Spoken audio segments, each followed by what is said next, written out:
Hello, and thank you for joining me for this training session on scams.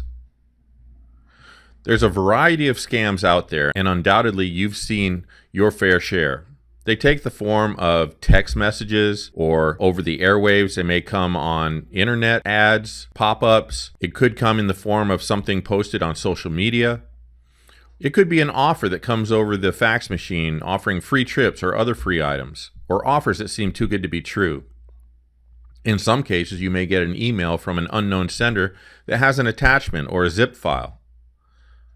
Sometimes it gets really serious and we may suffer identity theft. Still other times, we receive items and we don't know if they've been ordered or not, but there the person is delivering the item demanding payment. The definition of a scam is a dishonest way to make money by deceiving people. The majority of the information that is presented today comes directly from the FBI.gov website that addresses the most popular scams that are being perpetrated right now.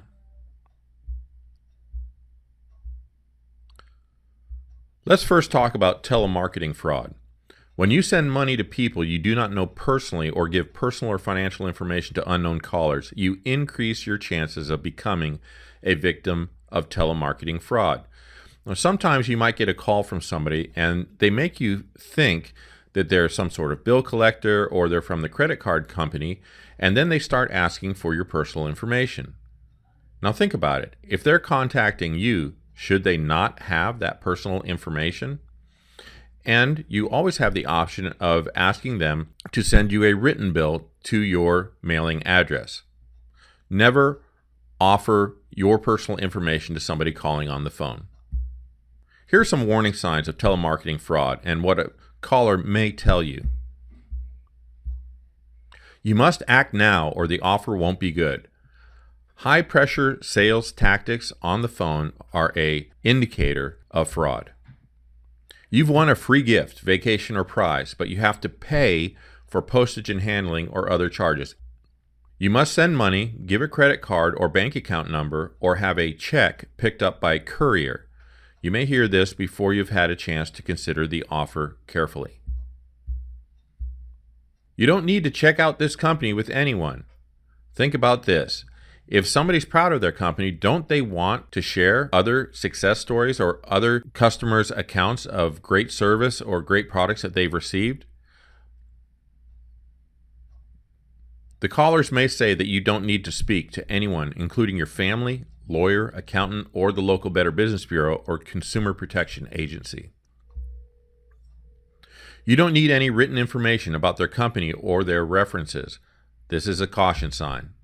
You can't afford to miss this high profit, no risk offer. Or if you hear these or similar lines from a telephone salesperson, just say no thank you and hang up the telephone. Don't feel obligated to continue talking with somebody if you don't know who they are, if they refuse to identify themselves, or they're coming across with some of these lines that we've mentioned. Here are some tips for avoiding telemarketing fraud. It's very difficult to get your money back if you've been cheated over the telephone. Before you buy anything by telephone, remember, don't buy from an unfamiliar company. Legitimate businesses understand that you want more information about their company and are happy to comply. You will not get high-pressure sales from a company that's worth doing business with. Always ask for and wait until you receive written material about any offer or charity. If you get brochures about costly investments, ask someone whose financial advice you trust to review them. Unfortunately, not everything written down is true. We'll see that at the end of this presentation.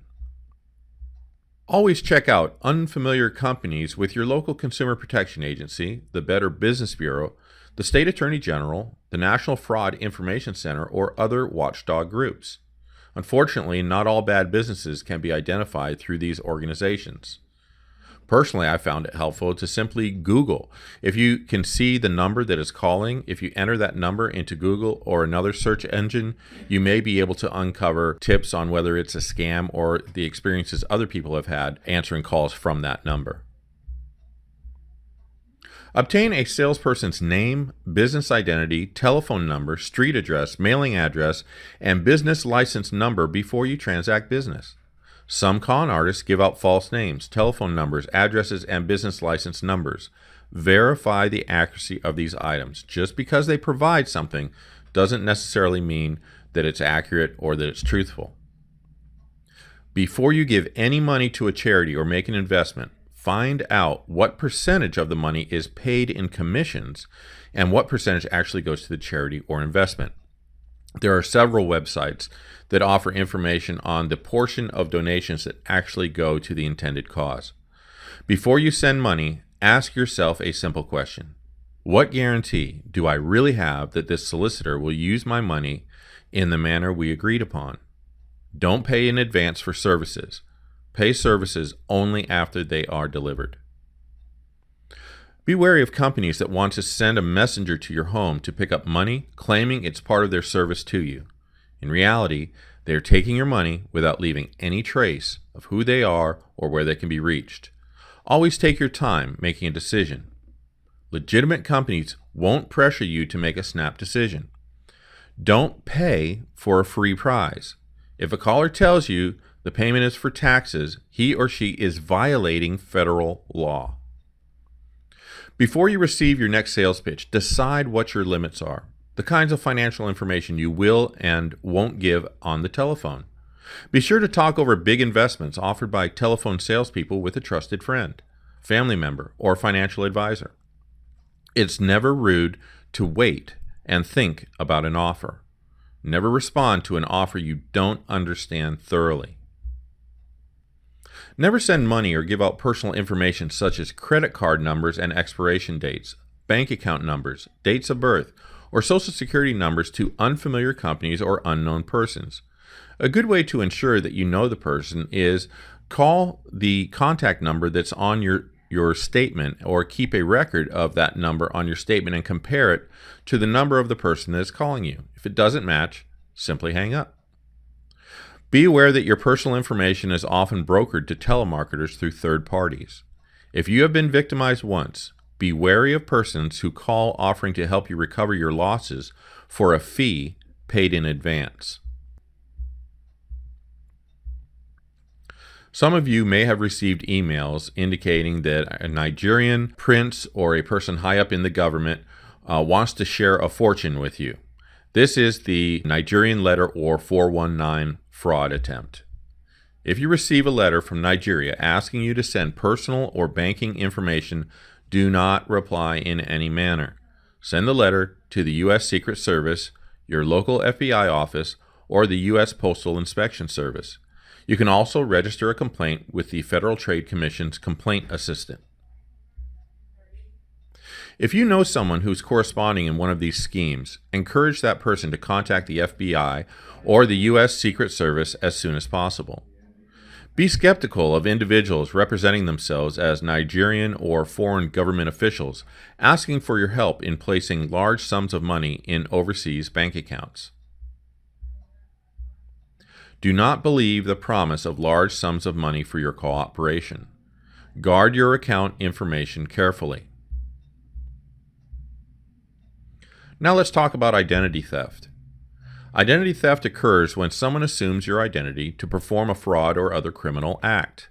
Criminals can get the information they need to assume your identity from a variety of sources, including by stealing your wallet, rifling through your trash, or by compromising your credit or bank information. They may approach you in person, by telephone, or on the internet and ask you for the information.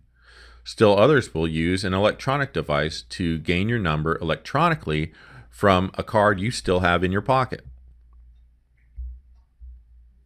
The sources of information about you are so numerous that you cannot prevent theft of your identity, but you can minimize your risk of loss by following a few simple hints. Never throw away ATM receipts, credit statements, credit cards, or bank statements in a usable form. You always want to shred them, and a cross shredder is your best bet. Never give your credit card number over the telephone unless you make the call. Reconcile your bank account monthly and notify your bank of discrepancies immediately. Keep a list of telephone numbers to call to report the loss or theft of your wallet and credit cards. Report unauthorized financial transactions to your bank, credit card company, and the police as soon as you detect them. Review a copy of your credit report at least once a year. Notify the credit bureau in writing of any questionable entries and follow through until they are explained or removed.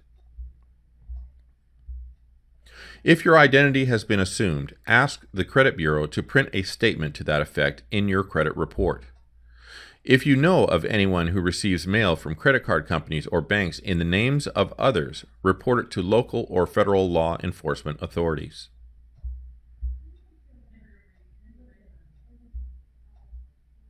Rules of thumb for questionable calls.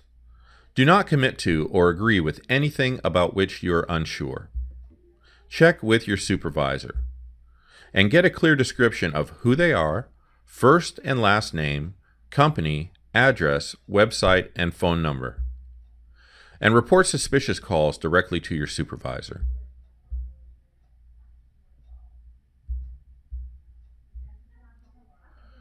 For questionable emails, do not copy and paste anything to your browser or navigate from an unsolicited or unknown sender email. Never open attachments from emails from unknown senders. And refer questionable emails to your supervisor or the IT department. Be suspicious of emails with unclear sender addresses, poor grammar, or provocative or vague subject lines. If you get a questionable flyer or fax, check with your supervisor. Look for a business address. Look for a website and check the website.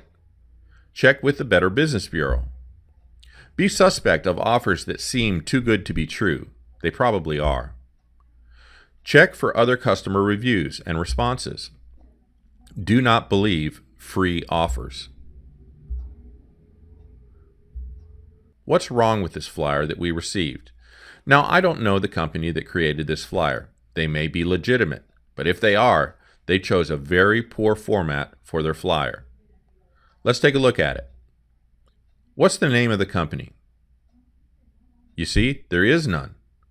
Nowhere, not even in fine print. What's their address? There is none. Website? Again, it's missing. There's no sender other than a phone number. What are the conditions of this offer? Is it a sales pitch? There's only an 800 number. And there's this today only. It's that hurry up sales technique. If you got this in the fax machine, this would be something that you would want to be very suspicious of. If you wanted to research this offer, how would you research it? Do you see what I'm saying? So if you went on that 800 number and committed and you wanted to purchase a trip to Las Vegas or the Bahamas and you paid the fee, how would you follow up? That's why you have to be cautious about offers like this.